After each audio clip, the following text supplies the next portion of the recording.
Like you can study GTO every day. There's no end to it, and you're not really getting that much better. You kind of need it. Like I'm a fan of theory and GTO, but then at some point when you got the basics, now it's time to jump in the ocean of exploits.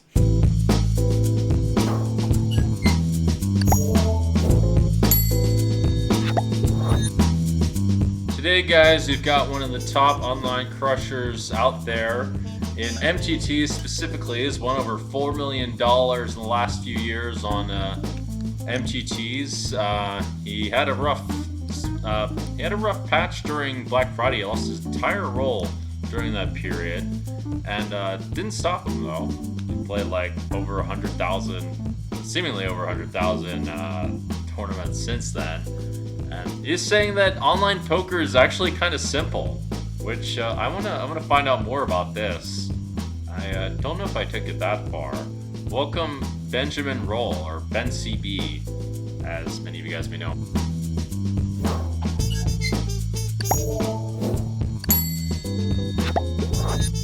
What's going on? Finally, we did it. It took us some time, but yeah, Yeah, we're very grateful for your invitation. You were stuck. I was stuck into bed, and then some other thing happened, and then here we are. Yeah. Las Vegas.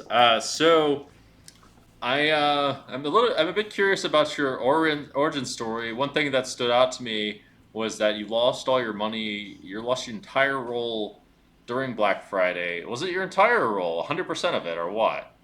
I mean, not. I did have some money that I put aside, but I was in the process of grinding up my bankroll, and probably you know that from your own early days of your career. You leave most of your money on the poker sides in order to grow your bankroll.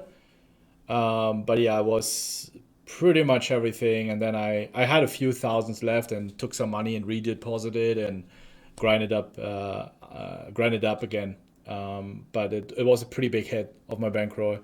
It was super frustrating, right? You log into your account and suddenly it says some message from FBI or I don't know which agency was involved, and you probably know that's not gonna end up well.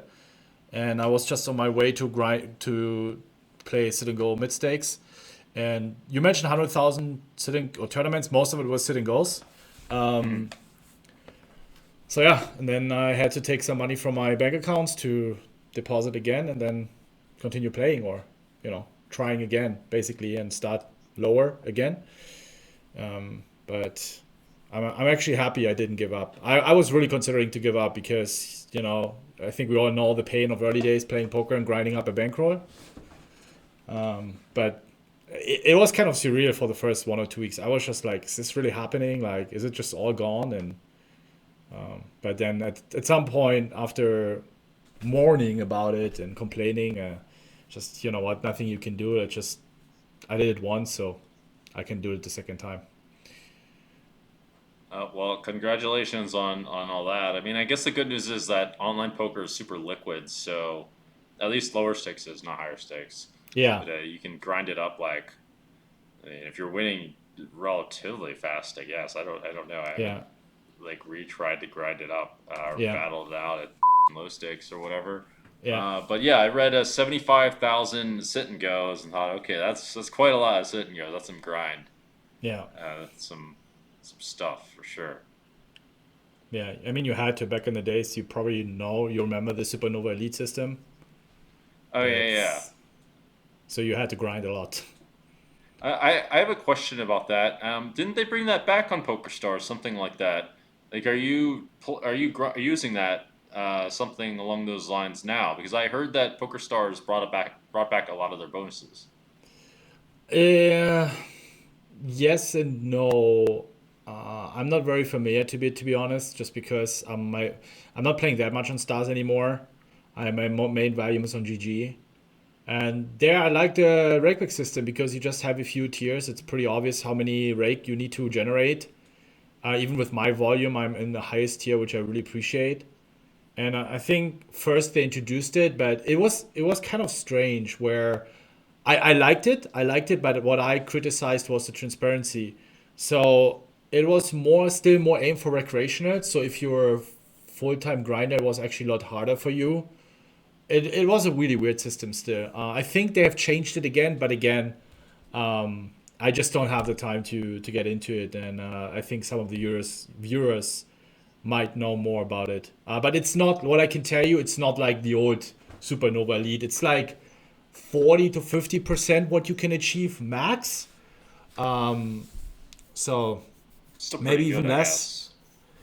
Yeah, it's super good. But again, at the beginning, again, I don't know how it is now, but at the beginning, like 2 years ago when they introduced it, it was for like low stakes grinders and also like bad players. So they had certain metrics where you could qualify for two different systems. And system A, that was the high rakeback system, was basically if you're a winning player, you're not qualifying for that system.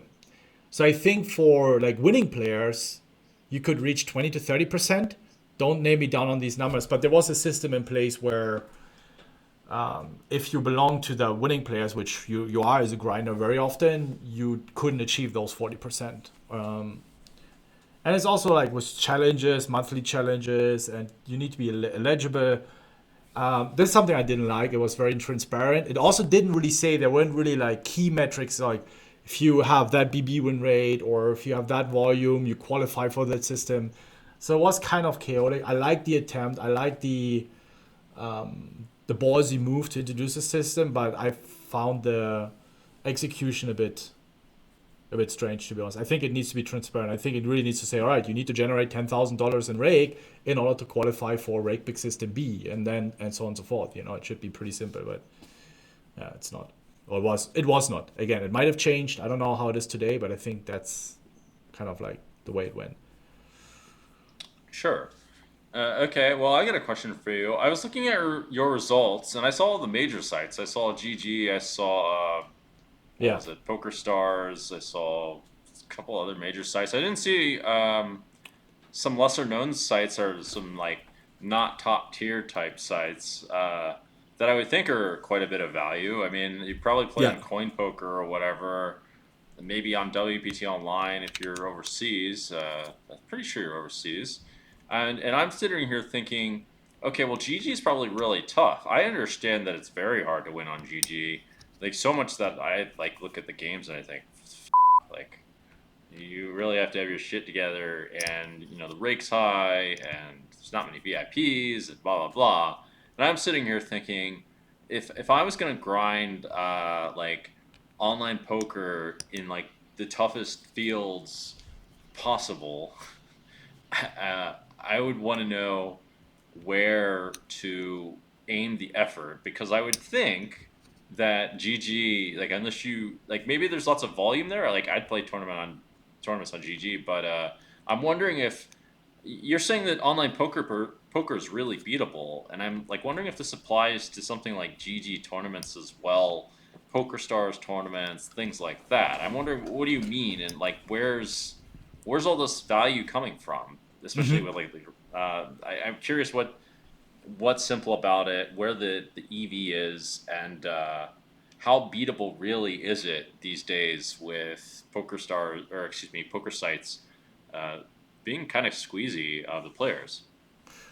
I mean, first of all, I've lost a couple of hundred grands over the last couple of months, pretty much on a downer. But overall, I'm still doing really, really good. And I played a little bit on 888. I played a little bit on party poker. I would always mix in a tournament and two. I think on 888, I'm up quite a bit. On party, I'm down quite a bit. I think it's in there as well. But most of my volume was always GG and stars. Uh-huh. I never really played on any other sites. I never played on Coin Poker. I never played on WPT Global. I played maybe 10 tournaments on ACR. I'm also streaming it, and I'm streaming like 20 to 25 tournaments at once. So, and then I Oh still wow. need to deal with the chat. I still need to deal with everything that's going on. So there's enough volume for me. And I can see your point that some of the lesser known sites might be more profitable. But then you still have the risk, you never know some of these sites, how legitimate they are. It wasn't for the first time with Full Tilt that a major site f***ed up and your funds got lost. Also, security, right, is a big deal. And I always have the urge to also play against the best because I think I learned so much from it that it will help me then to become and make even more money in softer games. However, this for high stakes. Now back to your question. I do believe that right now, with also GG having invested so much in marketing and having great guarantees, and yes, some criticized formats like mystery bounties, but ultimately attracts a lot of players. Like I think right now, mid stakes, low stakes is super soft. What I experience every weekend, I think a lot of players, especially GG, overestimate the toughness. I think you might be a little bit biased from cash games. I think cash games are super might be a lot tougher compared to other sites. Also, Poker Stars cash games like Zoom 500, I also think super tough. You Hmm. might have a point with tournaments that they are softer on other sites, but I don't know. I can what I can tell is right now that mid stakes, low stakes tournaments are super soft and have Okay. gotten a lot softer over the last couple of years. And They've gotten you, softer over the last couple yeah, of yeah, years. yeah, yeah. I think there was a time where 2018, 17, where the solvers started being better, not so clumsy, and there was GG wasn't really doing a lot. Party never really did anything well when it comes to poker. I think they had the same shitty software for the past 20 years, and so it was only PokerStars. But in my opinion, PokerStars did not do enough for marketing. They did not do enough for a great schedule. The schedule is good, but compared to how dominant they were, and I think that's the reason why GG caught up because they raised the guarantees. They introduced so many great tournaments. They introduced the staking model, so many small features and gimmicks that they surpassed PokerStars, and that led to more tournaments available, great. I think guarantees are so important. If you're recreational and you see a 20k guaranteed big 109 on stars on a Sunday or 50k guaranteed versus a 250k guaranteed 100 or $200 tournament on GG, all right, just people are very simple. They always look at, oh, how much could I potentially win? I am 35 grand for first versus 7 grand for first on stars, you know? And all of these things make the difference. And I think that's why the tournaments are so soft on, GG, especially on GG. I mean, do you Yeah. remember the days? Have you played some online tournaments, Sunday May and Sunday Storm, where you had like 200, 300 grand for first in like the biggest tournament of the week on the Sunday Million? And now it's like sometimes 70k or barely reaches the 100k. The I Super Tuesday. The Super Tuesday used to be, I don't know, close to 100k for first on a Tuesday. Now it's sometimes not even reaching 20k. So yeah, I don't know what they did with the guarantees on stars, but and we said this. uh, All of the recs said it for multiple years. It's a bit of a bummer, but yeah. okay. Yeah, maybe that's just what's been going on. Maybe there's just loads of money in tournaments because there's all these VIPs or whatever, and like maybe I don't know. Somehow these guys aren't playing the cash games, and it's just tournaments are where it's at. I don't know. That doesn't really surprise me, but it sounds like it's really worth checking out. Maybe I should. I played some tournaments. They seemed pretty soft, but what do I know? I was never really like a tournament specialist, and What do you play just mostly now? I play mostly cash games still. I mean, I do a bunch of things still. I teach a little bit, and I mean, I'm playing mixed in the World Series. It's a far better experience than the tournaments. The tournaments is they need to fix whatever. However, the tournaments are run WSOP. It feels like a f***ing dungeon in there. Um, but there's lots of value at the WSOP. Like I think, especially in mixed games, are far softer. In the Okay. tournaments in WSOP, but you know it's mixed. It's you have to be quite. It's not so easy to be good at mixed games, and I certainly think there's a huge potential for someone to make quite a bit of money in the WSOP. Like this doesn't surprise me or any of these like larger scale tournaments. Um, and yeah, it's just not really my focus. I don't enjoy tournaments that much. You were saying you played 25 tables at once? Yeah, it depends on how many tables I still have up and how good I'm running, but it's usually between 18 and 25. Okay. Yeah. Uh, I mean, I wonder. I've never even tried to play that many. I've like played like 8 to 10 or something, but it was quite annoying, and I'd make careless mistakes and things like that. Yeah. Um, I will say there's not a whole lot of like exploiting going on besides population reads and that sort of thing. What kind of exploits are these? I mean, without giving too much away, do you have any examples of exploits that you'd use that you can do while 25 tabling? Like, what are you? Hmm. There must be some kind of method here, I guess, or at least that's what you've alluded to on your coaching program. Yeah. I look a lot into my database. Hmm. So also I study a lot on YouTube you have those final table replays, and Yeah. so you see the whole cards. So Hmm. I keep track on most of the recs how they play.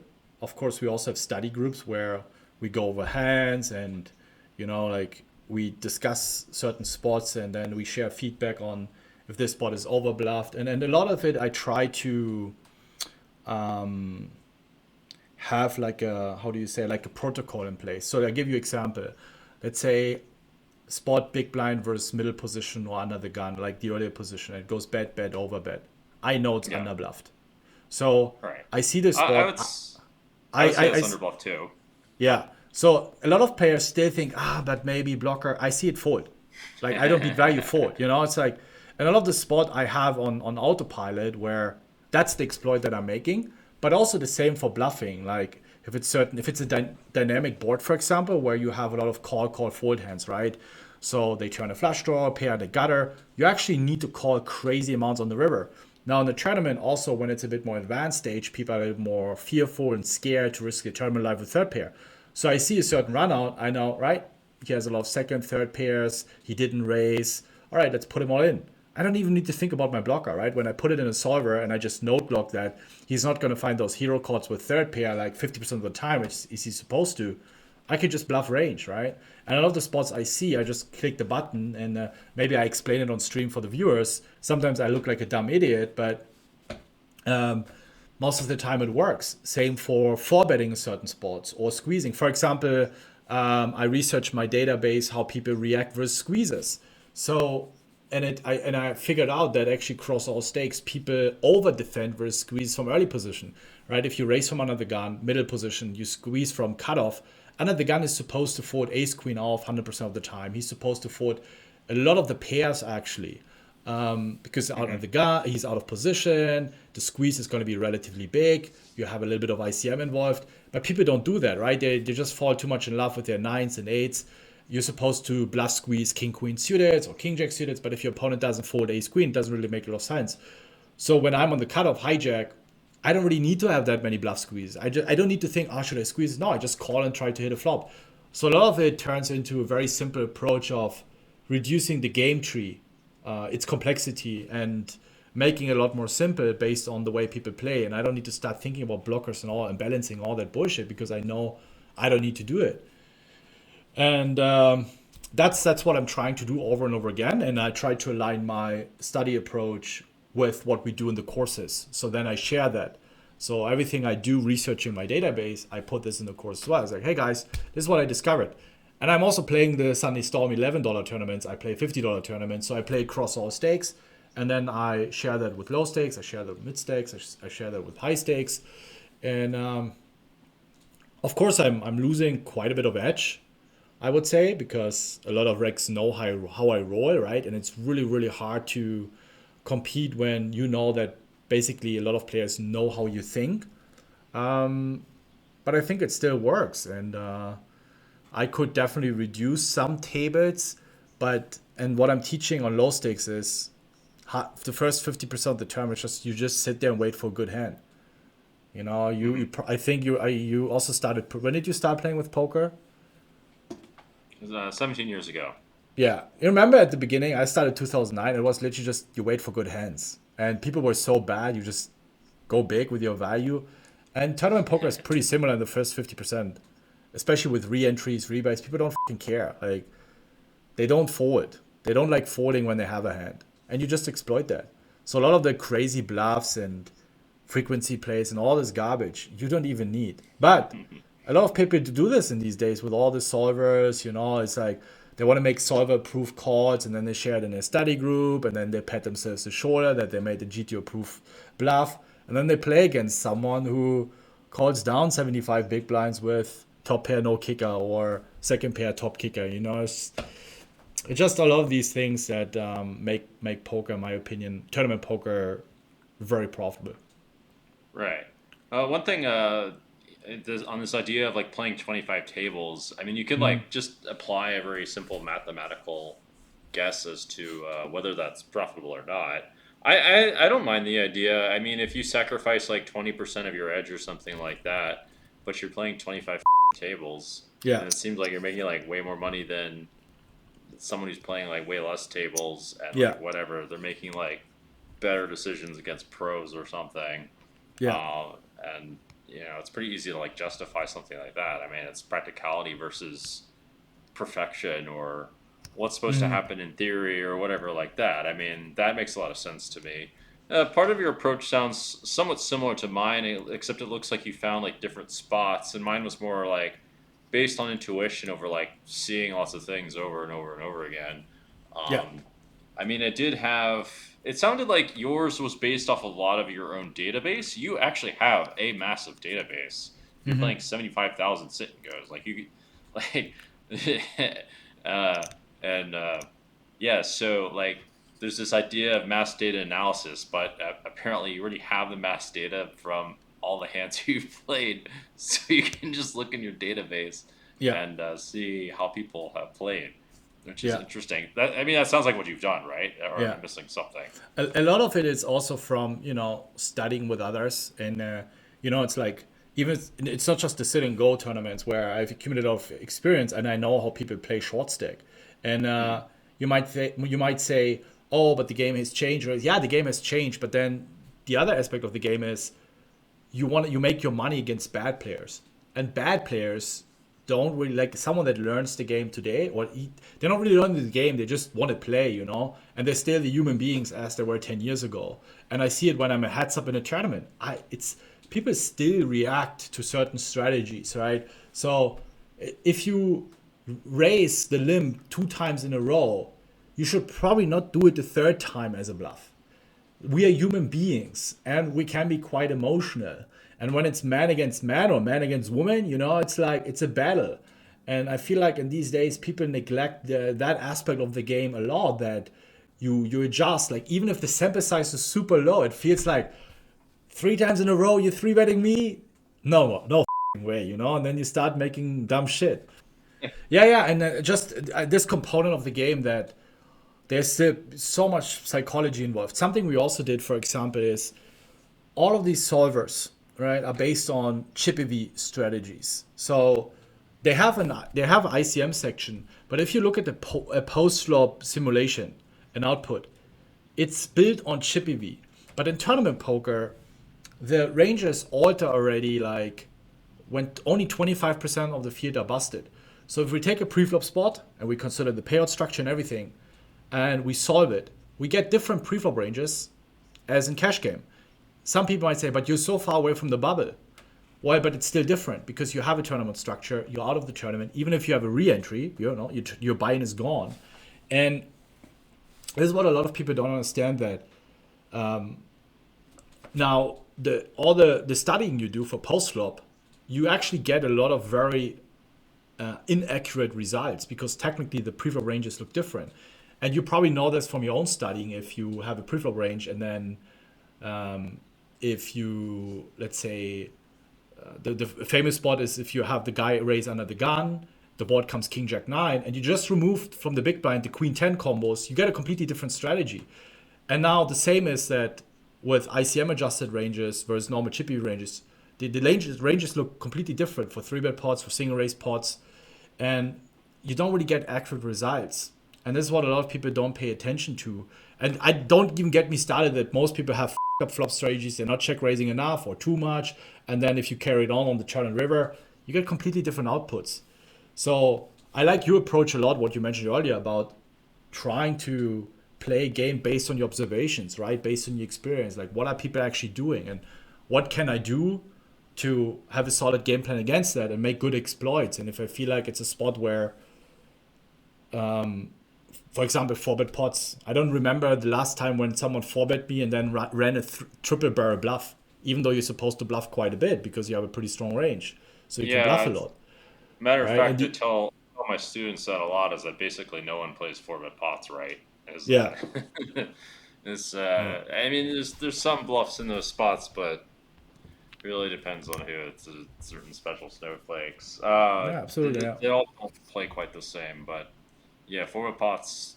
The machine says something wildly different from what happens. That's why I'm also telling my students when they just rip in the ace king off for 100 big blinds as a 5-bet, just call. You don't eliminate the bluffs.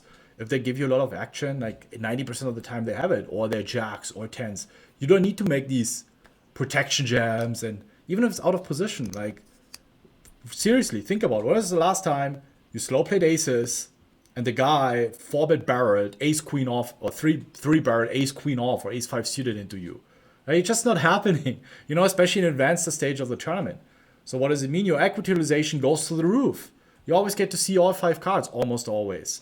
And poker can be so sensitive. We just change a few variables. It alters our strategy completely. And a lot of the spots, the strategy are completely different.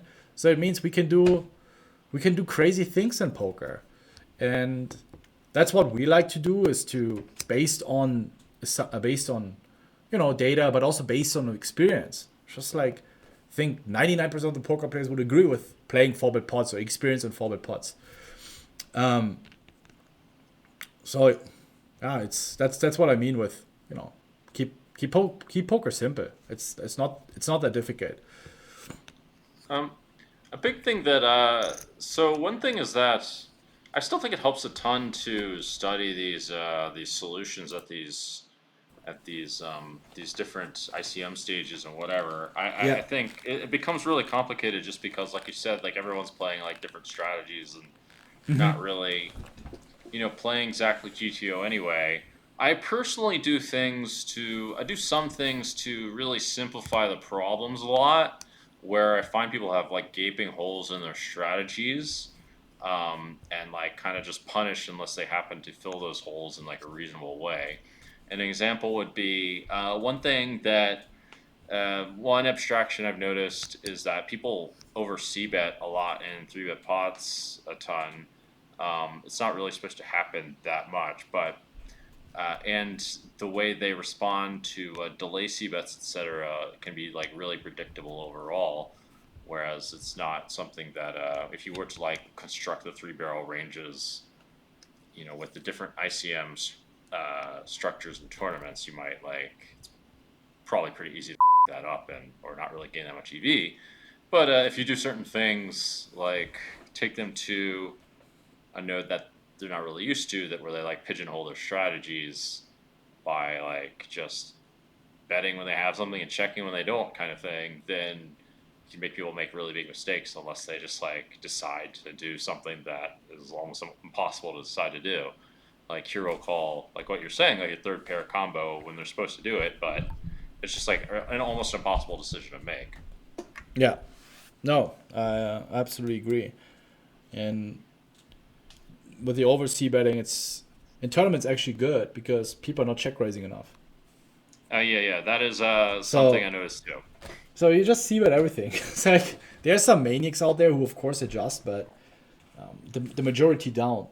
And from that little live poker experience I had, I still felt like raising is so I mean, don't get started on turn raises, but flop check raising, it's just like just c-bet everything, and you'll be fine.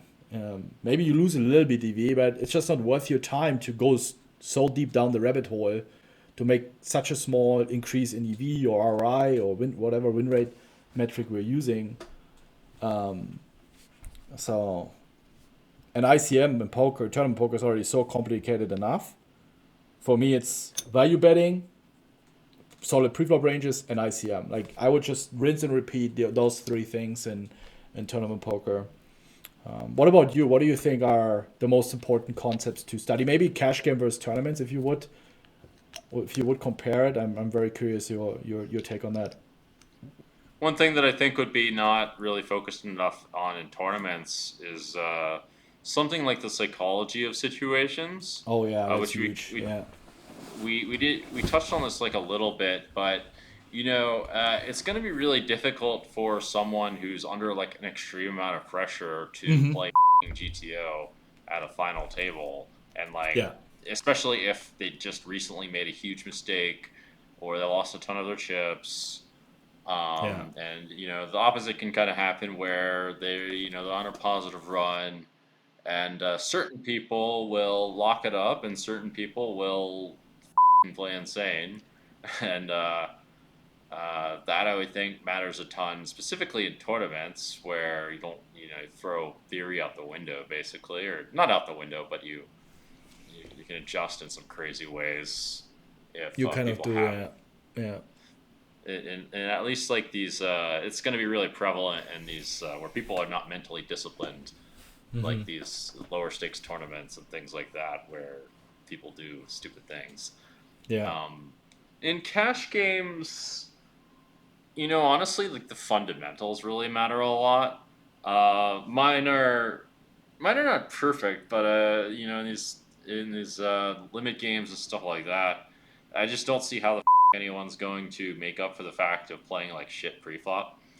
That seems that like if you get the pre-flop right, these shallow stack sizes, that's or limit games, that's just a huge thing. It's as stupid as it is. And then in these other cash game things, there probably are like loads of exploits. Like it goes in the opposite direction where I would refer to something like MDA, where there's just loads of exploits that you can use in. Oh, there's another thing that I thought was really important, but there's loads of exploits that you can use to gain some EV, especially if like no one really knows what you're doing.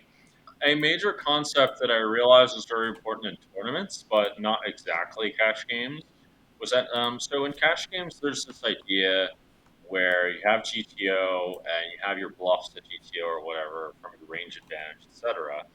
And you don't really care how much EV these bluffs generate, rather that they're at least neutral EV or plus EV based on the situation, your range advantage, and whatever.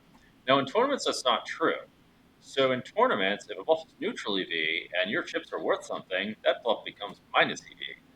And however, there are a bunch of population exploits and all kinds of exploits that can still be used for plus EV type bluffs that are really worth looking into and thinking about in the context of okay, is this bluff plus EV? Is how plus EV is it? Can I do this with this kind of stack size, etc.? And if you were to like appropriately gauge these sorts of variables, then you could create an exploitative strategy that takes into account the ICM considerations based off of like certain opponents you're playing as and the sort of the stack sizes you're playing with. But it wouldn't be that easy to do, and you'd have to estimate quite a bit. But with deep knowledge of whatever exploits work based on your database, it's definitely possible. And this, the, I personally divided the bluffs into three different categories. Another type of bluff, this would be like the kind of bluff that can be exploitative, where you can also get exploited. But there's the one that you can where you have the range advantage and it gives you an edge or whatever. Like you'd have to think in terms of that as well, like how many bluffs you can add or subtract based on where you are in your ICM situation in the tournament. So, but ICM like tends to take into account a lot more directly. So that seems to be a really relevant concept. Population exploits in general in cash games, but also how it applies to tournaments and your stack sizes. Yeah. Yeah. It's. I mean, with ICM, like honestly, I think now for final tables, Hmm. just speaking about final tables because you mentioned it earlier that you throw strategy out of the window or theory out of the window, but you kind of right. We're also next to our course because we also have the training software where what I was doing, and we don't try to build the next solver. What we're trying to do is to provide realistic scenarios that people can practice.